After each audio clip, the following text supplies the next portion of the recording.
कुंभ, कुंभ कहते हैं घड़े को। किसको कहते हैं? घड़े को। घड़ा। और कुंभ का मतलब शरीर भी होता है। कुंभ का मतलब दूसरा शरीर। शरीर। सुने हैं एक नरक का नाम कुंभी पाक है, एक नरक का नाम कुंभक पाक है। कुंभी पाक। ऐसे कुंभी पाक कहते हैं उसको, शरीर को जिसमें घड़े में पकाया जाता है। मरने के बाद जो दुष्ट आत्मा है, पापात्मा है, और किसी कारण से उनको नरक में जाना पड़ा, गुरुजी नहीं मिले बचाने वाले, तो उनको घड़े में पकाते हैं, उसको कुंभी पाक बोलते हैं। कुंभ अर्थात घट। अब ये कुंभ आज से नहीं, सतयुग से लगता आ रहा है। सतयुग से इसका प्रचलन है, परंतु इतिहास शास्त्र के अनुसार ऐसा भी लेख मिला है कि गरुण जी महाराज किसके पुत्र थे? विनीता के। और इनकी दूसरी माँ थी कद्रू। उनसे सर्प का उत्पत्ति हुआ। किसका उत्पत्ति हुआ? सर्प। और दोनों बहनों में बड़ी झगड़ा रहती थी। कद्रू जो है ज़्यादा ही परेशान करती थी, तो गरुण जी को और माता विनीता को इन्होंने दासी बना लिया चालाकी से। अब गरुण जी जब बड़े हुए तो भगवान के वाहन बन गए। किसके वाहन बन गए? भगवान नारायण के वाहन बन गए। गरुण महान ज्ञानी गुण राशि, गरुण महाज्ञानी गुण राशि। गरुण महाज्ञानी गुण राशि। गरुण महाज्ञानी गुण राशि। नारायण सेवक वैकुंठ वासी। नारायण सेवक वैकुंठ वासी। गरुण देव के देव जी, गरुण देव के देव जी। नारायण करते सवारी। नारायण करते सवारी।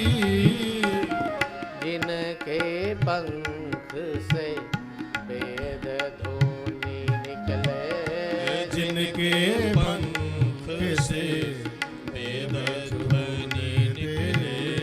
गावत पंडित पुजारी। ओ गावत पंडित पुजारी। जय गरुणम जय जय गरुणम जय जय गरुणम जय जय गरुणम जय। जय गरुणम जय जय गरुणम जय जय गरुणम जय जय गरुणम जय। गरुण ध्वज करुणाय, गरुण ध्वज करुणाय। गरुण ध्वज करुणाय।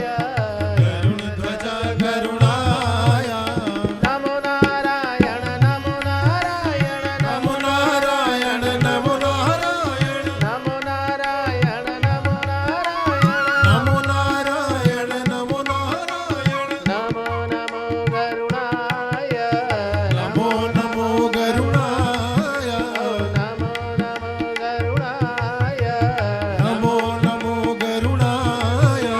जय गरुणाय जय गरुणाय। जय गरुणाय जय गरुणाय। जय गरुणाय जय गरुणाय। जय गरुणाय जय गरुणाय। हरि सेवकाय जय गरुणाय। हरि सेवकाय जय गरुणाय। विष्णु सेवकाय जय गरुणाय।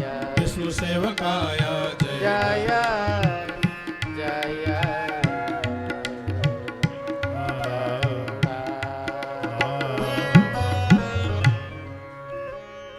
गरुड़ जी महाज्ञानी गुणों के राशि कहे गए। हम श्री संप्रदाय को बिलोंग करते हैं हम लोग, और हमारे श्री वैष्णव संप्रदाय में गरुड़ जी की बहुत महिमा है। दक्षिण भारत में, उत्तर भारत में, किसी भी में चले जाइए जहाँ नारायण की मूर्ति होगी, वहाँ गरुड़ जी का, जैसे हनुमान जी राम जी के सामने रहते हैं, वैसे ही भगवान विष्णु नारायण के सामने कौन रहते हैं? गरुड़ जी। और गरुड़ जी की महिमा इतनी है, जब वो उड़ते हैं तो उनके पंखों की ध्वनि में वेद ध्वनि निकलता है।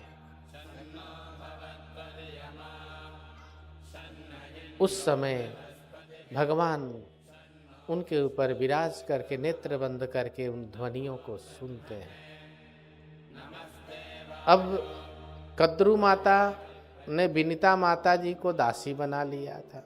गरुड़ जी कितने भाई थे? अब भाई से क्या लेना, गरुड़ जी से काम है। अभी एक भाई उनके सूर्य भगवान के यहाँ है।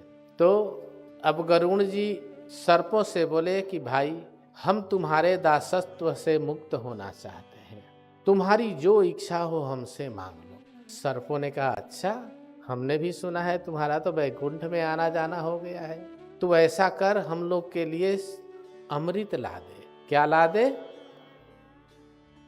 और हम तुम्हें दासत्व से मुक्त कर देंगे। गरुड़ जी महाराज संक्षिप्त में बोल रहे हैं कथा, विस्तार में बहुत लंबा हो जाएगा। अरुण जो भगवान सूर्य की रथ हाँकते हैं, उनकी सेवा में है।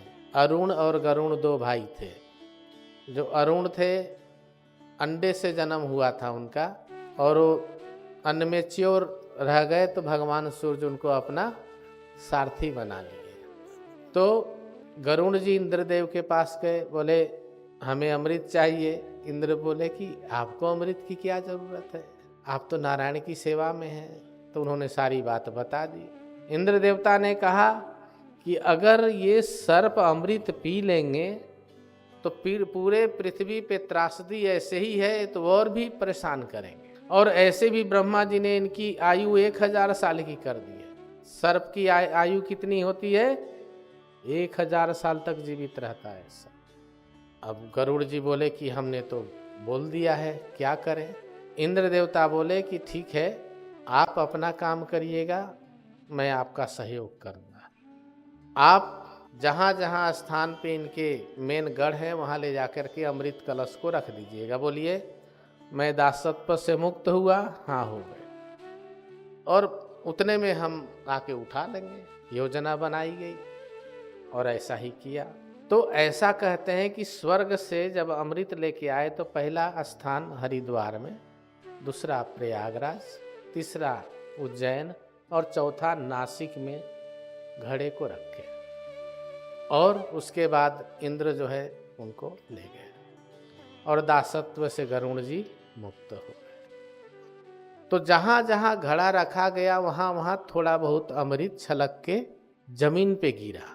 और जमीन पे गिरा तो सर्पों ने उस घास पौधे जो थे उनको चाटने लगे। तो उन्हीं को चाटने के कारण उनके जीभ कट गए। समझ रहे हैं ना? जीभ क्यों दो जीभ रहता है सांप का? तो उनके जीभ बीच से कट गए। सरकंडे के जो पौधे होते हैं ना, फूस जो उसको बोलते हैं, कुसा वगैरह, उसमें चाटने लगे तो उनके जीभ कट के 2 हो गए। और गरुड़ जी उनके दासत्व से अपनी माता को मुक्त करवा दिए। ये तो हो गई कुंभ, घड़े रखने की कहानी।